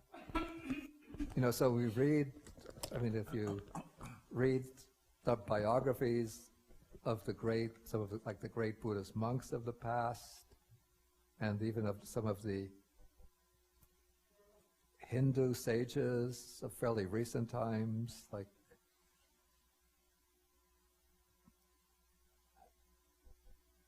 maybe Sri Ramakrishna, or Ramana Maharshi. Their births are not quite like this, but some kind of auspicious phenomena take place at the time of their birth. So I would think, that there are more things between heaven and earth that are dreamt of in our reductionist, materialist philosophies. Yeah, please. Hi. So first, sorry for my ignorance if my question really sounds like that, very ignorant. I wonder why there is different Buddhism, the Theravada and the Mahayana, and also there is Tibetan, this more secretive way of Buddhism.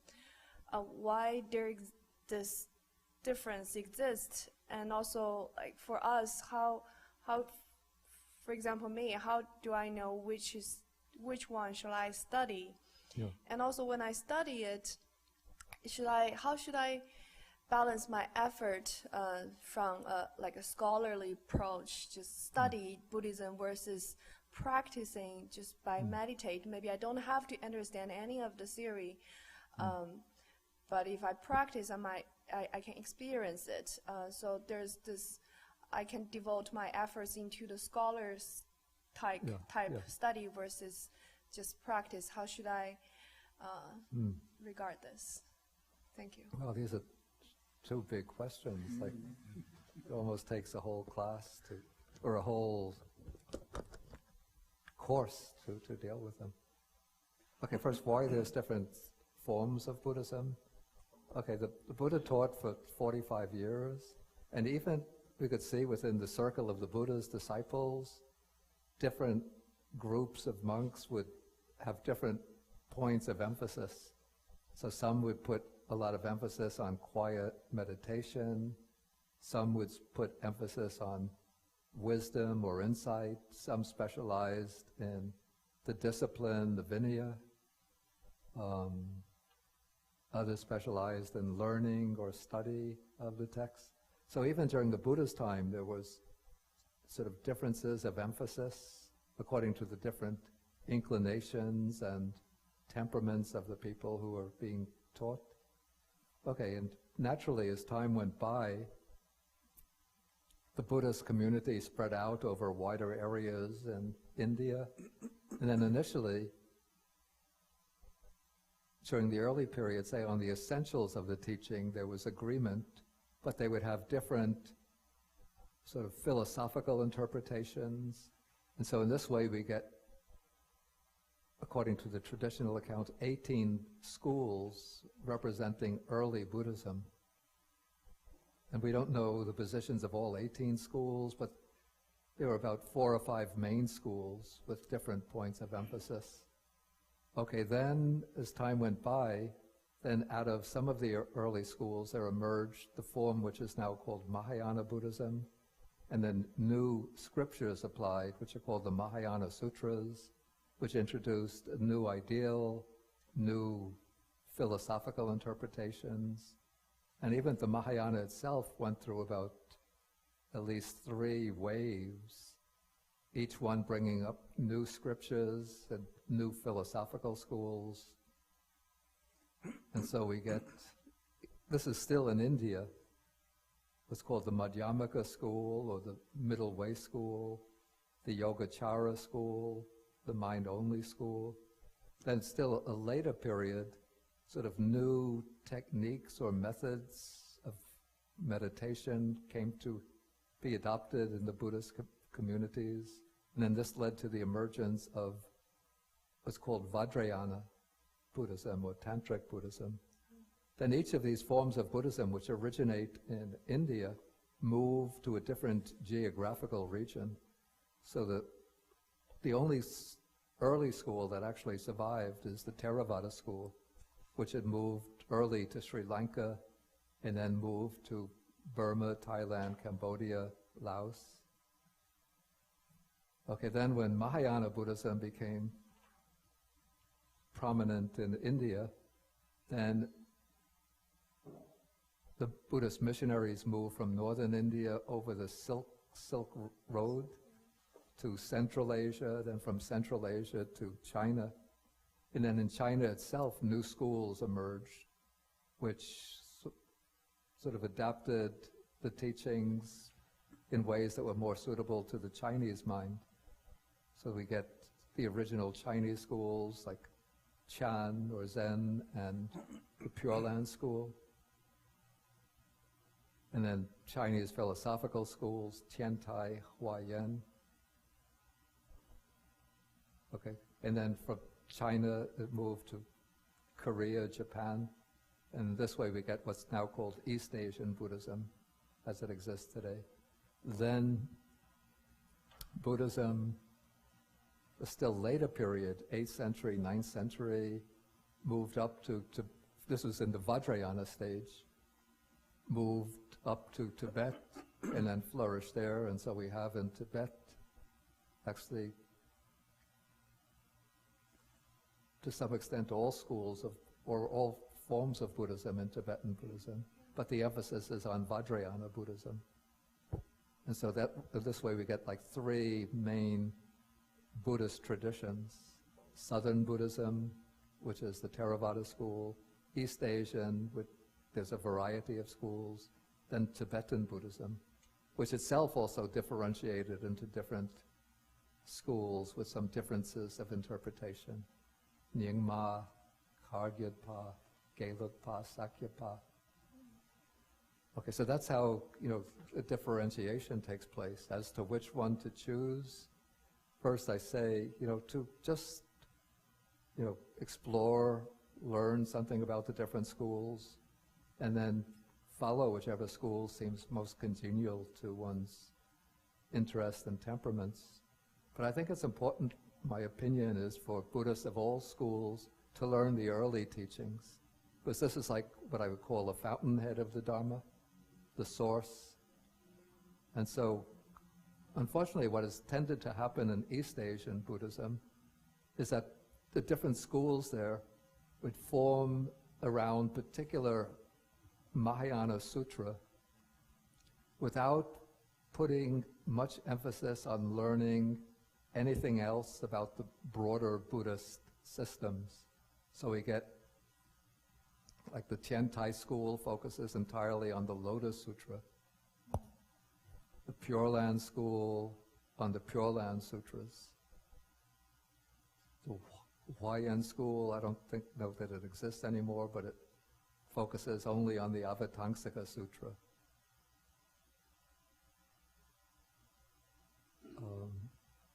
And so there was a neglect of, so each school would just focus the center around its own particular text and not learning the other, the older, more original teachings. It's somewhat different in Tibetan Buddhism because they preserved at least the Abhidharma systems from the early school, one of the early schools there. So they have a better knowledge of the early Buddhist teachings. But still they didn't translate the Sutra Pitaka into Tibetan. Or the Sutra Pitaka from the early period was not in its entirety translated into Tibetan, only a few individual sutras. But now I think it's important for Buddhists of all the schools to learn the early teachings. And the only school that has a complete collection of the early teachings that survived is the Theravada school. So whether one is following Theravada Buddhism itself, or East Asian Buddhism, or Tibetan Buddhism, I say it's important to learn the suttas from the Pali Canon. Even I heard that the Dalai Lama has commissioned a number of monks to go to study Pali very intensively in order to be able to translate the Pali suttas into Tibetan. And now there's like a big project in Taiwan to translate the Pali Canon again into Chinese. There was an earlier translation done, I think, through the Japanese translation. But Chinese readers say that it's not so clear. Is that how you put it? Not so accurate also. Okay, then what kind of balance to strike between study? You know, you don't have to to practice Buddhism, you don't have to become a Buddhist scholar. But my belief is that to practice, one should know the fundamental teachings and get a sort of clear idea of the fundamental teachings of Buddhism. The idea, some people say, don't study anything, just meditate. But that gives you a limited perspective, I think. Because otherwise it's a little bit like, I'd say, like driving a car without maybe trying to drive a car from New York to California without using a map and refusing to look at any road signs. You know, so you just keep your eye on the road ahead of you and just drive down any street you choose at random, then you can just be going in circles and not get any place. So if you're going to drive the car, you should use a map, whether a paper map or well, actually nowadays, I'm afraid you put on the GPS. Okay, in our example, the person refuses to use the GPS also. Because now you don't have to read the text, you listen to discourses on the internet, and then you're still getting guidance. Richard. And also take the microphone to be passed back.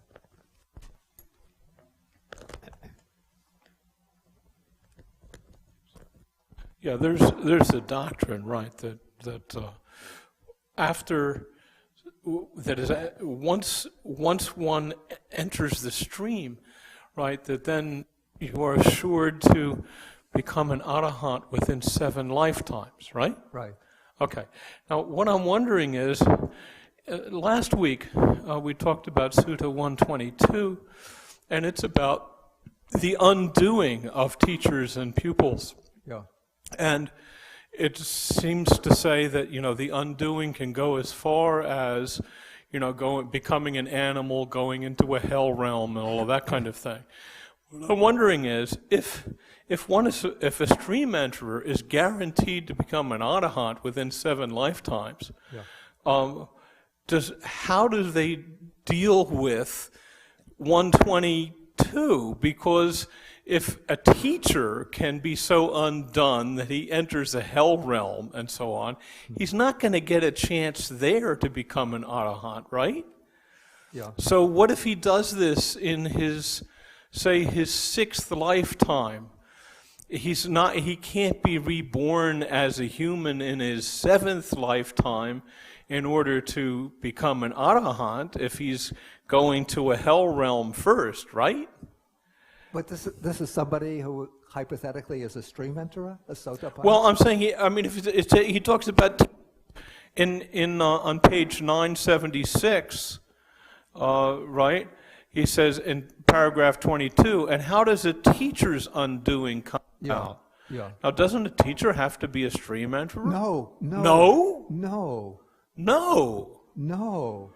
Oh, now I'm really surprised.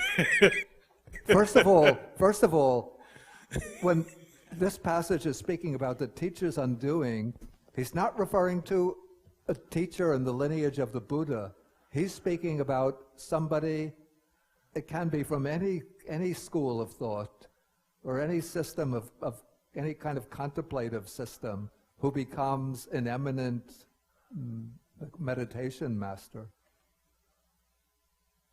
He's not to become a Buddha. So a teacher is not a Buddhist teacher? It's like a meditation, in other words, a Hindu.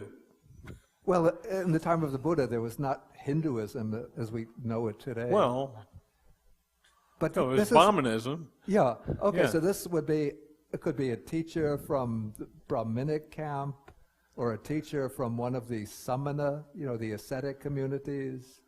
Yeah. Or it can be perhaps a Buddhist teacher as well. But to become a Buddhist teacher, one doesn't have to be a stream enterer, not at all. No. No. Oh. I'm still amazed. Really? Okay. All right. Yeah.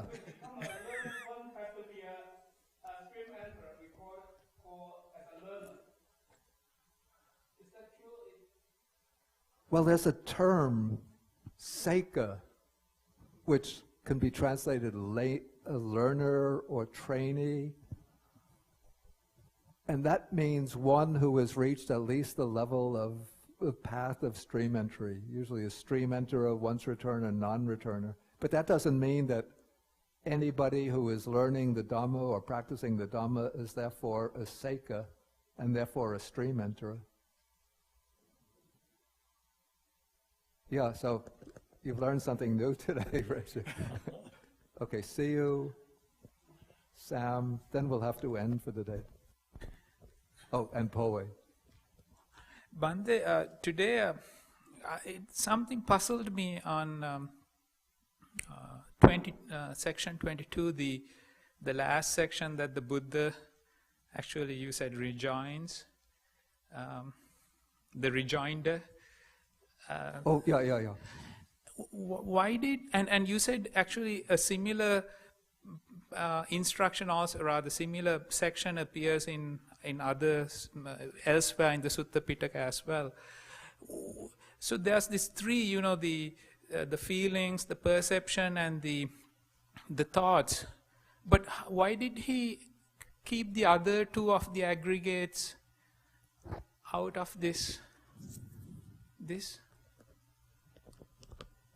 Yeah, this isn't actually, though two of the factors mentioned here represent two of the aggregates, but thoughts is not explicitly identified with with any of the aggregates. Oh, in sorry. Though normally it's included within the sankhara khandha, the aggregate of volitional activities. But it seems that this is not the scheme of the aggregates here. It's just three types of mental events. Okay, Sam?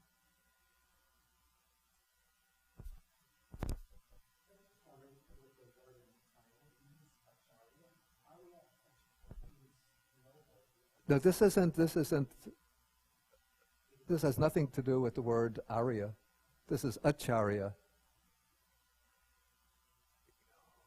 It just means usually something which is, when we say wonderful, it's not in the sense of excellent, but rather maybe we should say wondrous, in that it's something that's beyond the ordinary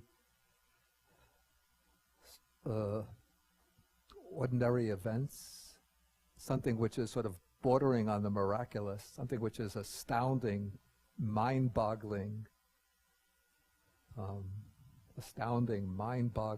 mind-blowing. And abbūta has similar meaning. They're often used when somebody exhibits a feat of psychic power, a display, something that transcends the ordinary, the domain of ordinary events in the human sphere.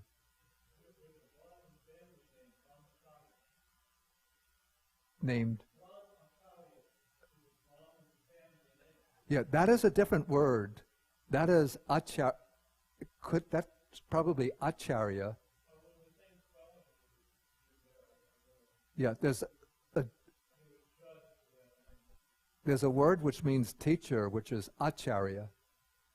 And this is Acchariya, which means, as I said, wondrous, astounding, marvelous in the true sense of a marvel. Okay. Boway.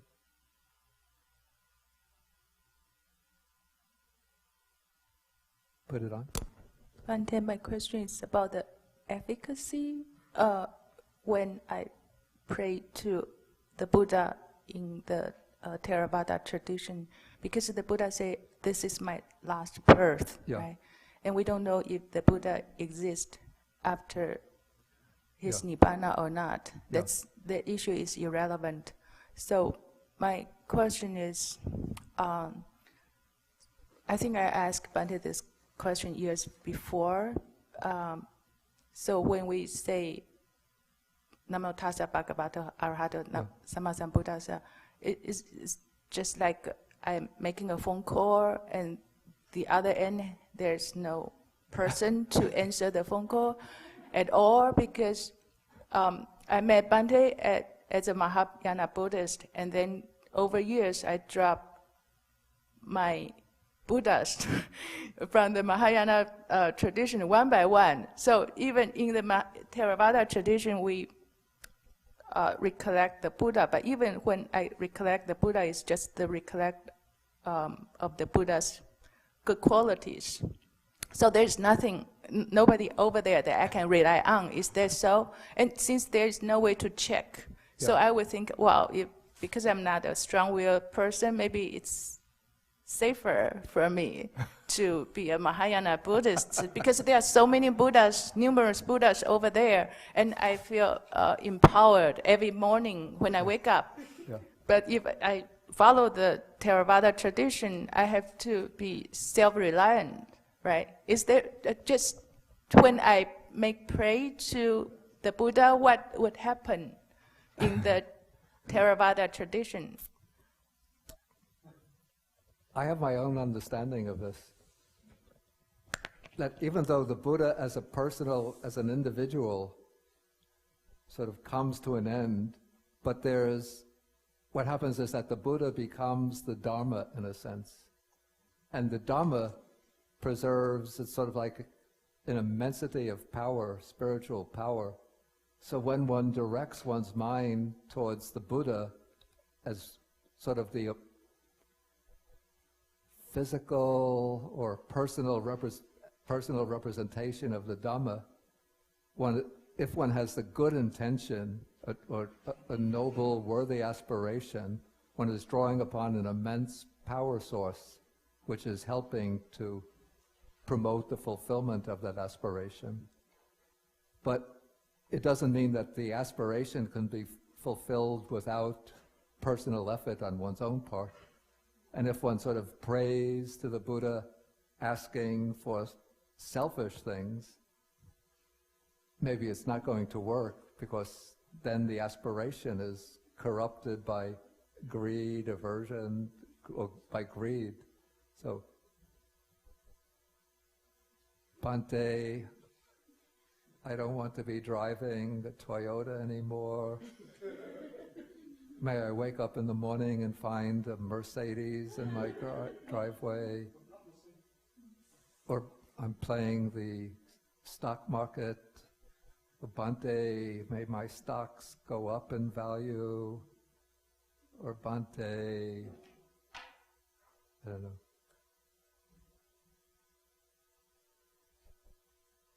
May my son do well in school. May he get all A's.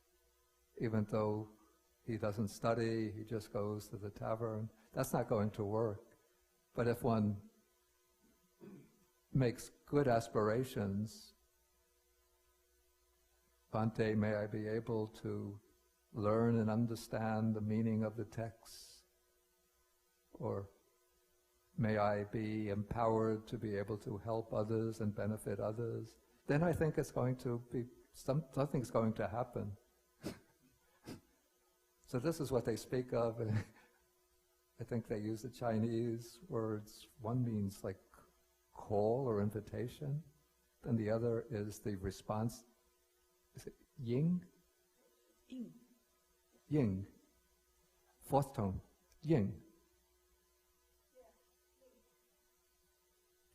The call, I don't remember the word for that. Is it yuan, meaning vow? Yuan. Yuan and ying. Yeah, so it works, I think. How it works, it's something that boggles the mind, but it works. Okay, we take one more. Because, yeah, this is what we call the what we call this the anubhava of the Buddha, Dharma, and Sangha. So, for example, when we recite blessings, we recite like Bhavatu Sabba Mangalang Rakantu Sabba Devata Sabba Buddhanubhavena Sabba Dhammanubhavena Sabba Sanghanubhavena. So this is sort of appealing to or drawing upon the anubhava, the spiritual might. So even though the Buddha, as a human being, passes away into nirvana, but there's still the anubhava of the Buddha still continues, that spiritual power. Okay. Yes, Bhante. Regarding the earlier question that was asked, when I was, I'm originally a Theravada Buddhist. For me, Buddhism is common. You believe in anicca, dukkha, anatma, the Four Noble Truths, Eightfold Path, the Four Divine Abodes, Metta, Karuna, Metta. All this is common to all the Buddhist that is true, And once you live by that, the whole world is part of your family, and it is, with the loving kindness for each other. So the small differences between the different, Theravada, Mahayana, Vajrayana, it doesn't matter. In fact, for me, growing up as a Theravada Buddhist, we used to think Vajrayana was different or Mahayana was different. And a friend of mine said, Ravi, here is a VHS of the Dalai Lama, the Dhamma discussion, Dhamma preaching on the Four Noble Truths. I listened to it. He said, listen to it. I listened to it. I could have sworn it's a Theravada monk who was giving it. It was identical. It was identical. And that is the time I realized that all these small differences, that they are, each one can follow their own, but it is already coming from one Buddha. So it's a really the fundamental contradiction. Are the same. So there are differences in emphasis and the unfolding of the systematic philosophy. Just before we close, I just want to mention that there's sort of related to this sutra. It just occurred to me, I should have mentioned this earlier, but it just came back to my mind. There are two suttas back to back in the Anguttara Nikāya, Book of Fours. It could be something in the area of, the number of the sutta doesn't come back. Somewhere in the 50s, maybe, 60s. They're both called Wonderful and Marvellous, the same title. In the first one, the Buddha speaks about 4 wondrous and marvelous things, and that is when the Buddha was born, when he attained enlightenment. It has to be while he's still alive. When he gives his first discourse, the great marvelous light surpassing the splendor of the gods appears. The conception, birth. I think it's conception, birth, enlightenment, and turning the wheel of the Dharma. He can't give in the discourse, he can't speak about the light appearing when he attains final nirvana because he's still alive. So those are the 4: conception, birth, enlightenment, and first discourse. So that's the first sutta. Then the sutta that comes right after that, he speaks about another 4 wonderful and marvelous things. That is, let's see how it goes. Okay, this people in the world are sort of governed by attachment, motivated by attachment, but when the Tathagata teaches the Dhamma for the sake of non-attachment, people become interested, they lend an ear, and they try to understand. Then the second one is, people in the world are for the most part sort of driven by conceit, governed by conceit, but when the Tathagata teaches the Dhamma for the purpose of demolishing conceit, people become interested, they lend an ear, and they want to understand. Then the third is, people in the world, for the most part, their minds are restless and agitated, and when the Tathagata teaches the Dhamma for the sake of peace, they want to understand. And then the fourth is that when the people in the world are for the most part enveloped by ignorance, but when the Tathagata teaches the Dhamma for the sake of wisdom or knowledge, then they become interested, they lend an ear, they try to understand. So we have like here, in those two suttas, there's a sort of antithesis of two kinds of wondrous and marvelous qualities. One, the first one, are what we would call ordinarily miracles in worldly terms, supernatural light appearing on these important occasions. Then the second set are the miracles that occur in connection with the Buddha's instruction. Okay, I think we have to end for the day. So we'll end with 3 half bows.